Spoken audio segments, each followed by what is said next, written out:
European union ने America के 30% tariff पर जवाबी टैरिफ की योजना बनाना शुरू कर दिया। यूरोपियन यूनियन की जवाबी कार्रवाई में अमेरिकी कारों, बारवन विस्की, बोइंग के विमानों को निशाना बनाया जाएगा। इसके अलावा यूरोपियन यूनियन अमेरिका की कृषि प्रोडक्ट पर भी निशाना साध सकता है। क्या कार्रवाई हो सकती है सर? क्या कितनी तैयारी है ये जवाब देने की? यूरोप और अमेरिका के बीच भी बात नहीं बन रही, जैसे भारत और अमेरिका के बीच बात नहीं बन रही है। ईयू और यूरोप के बीच में रोज ये लगता है कि डील में बातें आगे बढ़ी, लेकिन चीजें पीछे खिसक जाती हैं। और चूंकि यूरोपियन यूनियन के सांसद इस बात पे काफी आक्रामक हैं कि यूरोपीय समुदाय को जवाबी टैरिफ की तैयारी कर लेनी चाहिए और जवाबी टैरिफ लगाना चाहिए, जो 30% का टैरिफ लगाया है।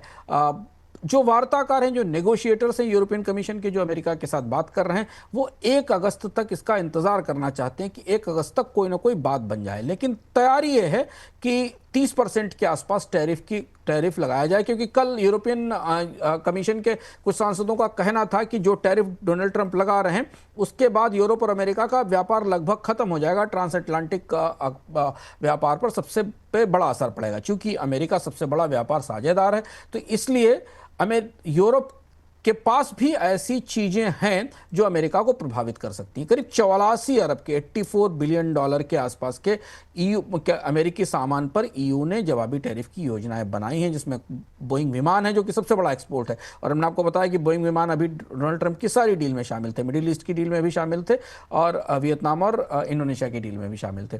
इसके अलावा car, auto parts, chemicals, medical equipment और कुछ खाद्य उत्पादों पर भी ईयू की तरफ से जवाबी टैरिफ लगाया जा सकता है। मतलब ईयू की तरफ से जो संकेत मिल रहे हैं, जो वार्ताकार मौजूद हैं जिनसे हम बातचीत कर पा रहे हैं, ईयू दोनों परिस्थितियों के लिए तैयार है। होती है नहीं होती है तो फिर हम पलटवार करेंगे और रिटेलिएटरी टैरिफ लगाएंगे। इस तरीके का माहौल ईयू के खेमे में दिखाई दे रहा है।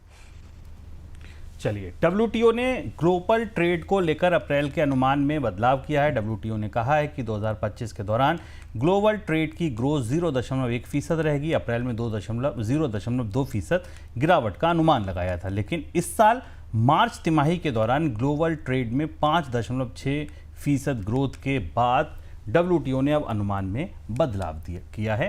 ट्रंप ने टैरिफ से पहले मार्च तिमाही के दौरान दुनिया भर के देशों में स्टॉक भरा था, जिस वजह से ग्लोबल ट्रेड में बढ़ोतरी हुई थी। सर, आगे क्या स्थिति बनती दिख रही है?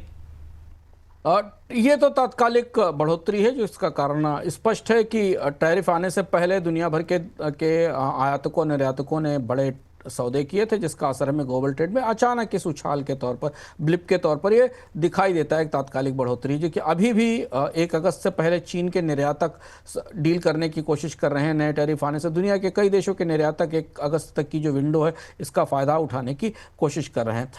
जब टैरिफ पूरी तरह लागू हो जाएंगे, उसके बाद अंतर्राष्ट्रीय व्यापार में सुस्ती और नरमी की पूरी संभावना है, क्योंकि टैरिफ आने के बाद पूरी दुनिया में सप्लाई चेन्स रीस्ट्रक्चर होंगी, नए से रीसेटल होंगी और उसका असर हमें अंतर्राष्ट्रीय ट्रेड पर दिखाई देगा। क्योंकि डब्ल्यूटीओ कोई भी एजेंसी अभी खुलकर इसका आकलन पेश कर पाने में मुश्किल महसूस कर रही है, क्योंकि डोनाल्ड ट्रंप की टैरिफ नीतियां ही इतनी अप्रत्याशित हैं। अगर आप उदाहरण देखिए, अगर ये डील नहीं होती इंडोनेशिया के साथ, तो इंडोनेशिया पे 32% टैरिफ लग रहा होता, और अब डील हो गई है तो उस पर 19% टैरिफ लग रहा है। तो ये टैरिफ जो हर हफ्ते चेंज हो रहे हैं स्टॉक मार्केट के रेट की तरह, जो कि आमतौर पर दुनिया में दशकों में, महीनों में, वर्षों में टैरिफ्स बदलते थे, क्योंकि इसमें इनके पीछे बहुत बड़ा बिजनेस प्लान, निवेश, बाजार का आकलन, ये सब संभव होता था। वो ऐसे बदल रहा है जैसे कि हर हफ्ते टैरिफ के बदलाव हो रहे हैं। इसलिए अंतर्राष्ट्रीय व्यापार में कि क्या हालत होगी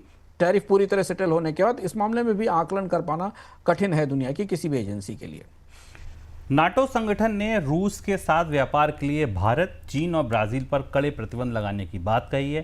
संगठन के जनरल सेक्रेटरी ने कहा है कि 50 दिन के भीतर रूस अगर यूक्रेन के साथ पीस डील नहीं करता तो रूस से व्यापार करने वाले देशों पर 100% का सेकेंडरी टैरिफ लगाया जाएगा। सर, क्या प्लान है नाटो का? नाटो ने सेकेंडरी सैंक्शंस की धमकी दी, और यह सबसे महत्वपूर्ण बात है इस समय की, क्योंकि रूस और यूक्रेन के मोर्चे पर स्थितियां तनावपूर्ण हो रही हैं। अमेरिका इस युद्ध में परोक्ष रूप से एंट्री कर रहा है, पैट्रियट और बाकी मिसाइलें दी जा रही हैं। नाटो जो कि एक काफी सुस्त संगठन था पिछले एक साल से खासतौर से डोनाल्ड ट्रंप की आमद के साथ वो बेहद तेजी से सक्रिय हुआ है।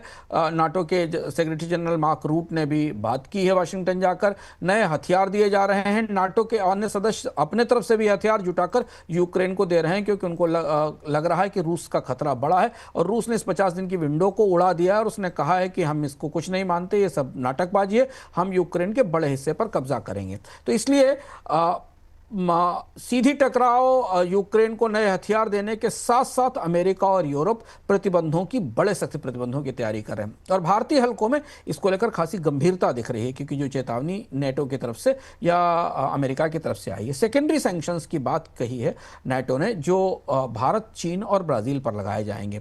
सेकेंडरी सैंक्शंस क्या है? भारत, चीन और ब्राजील पर तेल और गैस, रूस के तेल और गैस आयात पर करीब 100% तक का टैरिफ लगाया जा सकता है। 50 दिन की विंडो है। अगर 50 दिन में कोई शांति वार्ता नहीं होती तो ये प्रतिबंध आएंगे और रूस का निर्यात खरीदने वाले सभी देश, निजी कंपनियां, बैंक, ये डील करने वाले सारे देश प्रभावित होंगे।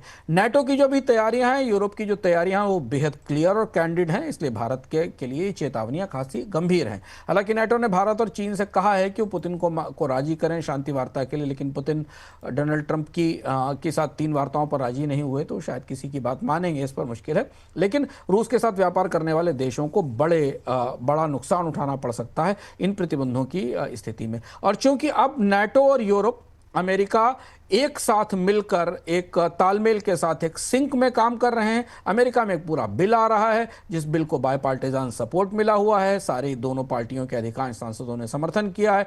डोनाल्ड ट्रंप उस योजना के तहत 500% टैरिफ लगाने वाले हैं और उस बिल के साथ यूरोप भी अपनी तैयारियां जोड़ रहा है। इस स्थिति में अगले 15 दिन के या 20 दिन के अंदर रूस पर कुछ बड़े प्रतिबंध आ सकते हैं, क्योंकि शांति वार्ता की उम्मीद तो अगले 50 दिन में ना के बराबर है। और इसका असर हमें भारत, चीन और ब्राजील पर गहराई से दिखाई देगा। तो सर, बाकी तीनों देशों पर आप जो कह रहे हैं गहराई से दिखाई देगा, किस तरीके के असर हो सकते हैं? भारत रूस का सबसे बड़ा तेल खरीदार है, अपनी ज़रूरत का 60% से ज़्यादा तेल लेता है, तो सबसे सीधी असर तो भारत पर पड़ेगा। हालांकि भारतीय पक्ष ने भी कोई इसका विकल्प नहीं चुना है। 1/3 से ज़्यादा रूस से तेल आता है। प्रतिबंधों से सबसे बड़ा जोखिम भारत के लिए है। और हालांकि तेल बाजार इस पर रिएक्शन नहीं कर रहा, पर भारत के पास तात्कालिक तौर पर इसके विकल्प नहीं है। चीन पर बड़ा असर होगा। चीन के साथ रूस के गहरे औद्योगिक ऊर्जा संबंध है, लेकिन चूंकि चीन और रूस के बीच पाइपलाइंस भी हैं और तेल की सप्लाई का एक पैरेलल नेटवर्क भी है, तो इसलिए प्रतिबंध लगने के बाद भी द्विपक्षीय व्यापार किया जा सकता है। ब्राजील के साथ बड़ा असर होगा, क्योंकि ब्राजील बहुत सारे एक्सपोर्ट करता है चीन है रूस को, और रूस से बहुत सारा सामान ब्राजील जाता है। तो ये तीनों अर्थव्यवस्थाएं निशाने पर होंगी। और यही वो बात जो हमने अपने 2-3 दिन पहले के 4 दिन पहले के पिछले सप्ताह के कार्यक्रम में कही थी कि ये पूरी कोशिश ब्रिक्स पर बहुत भारी पड़ेगी। रूस, डोनाल्ड ट्रंप और यूरोप ब्रिक्स को भी टारगेट कर रहे हैं, क्योंकि अगर ये प्रतिबंध आते हैं तो ब्रिक्स की अर्थव्यवस्थाओं का जो आपसी सहयोग है, जो आपसी तालमेल है, वो भी गहराई से प्रभावित होगा।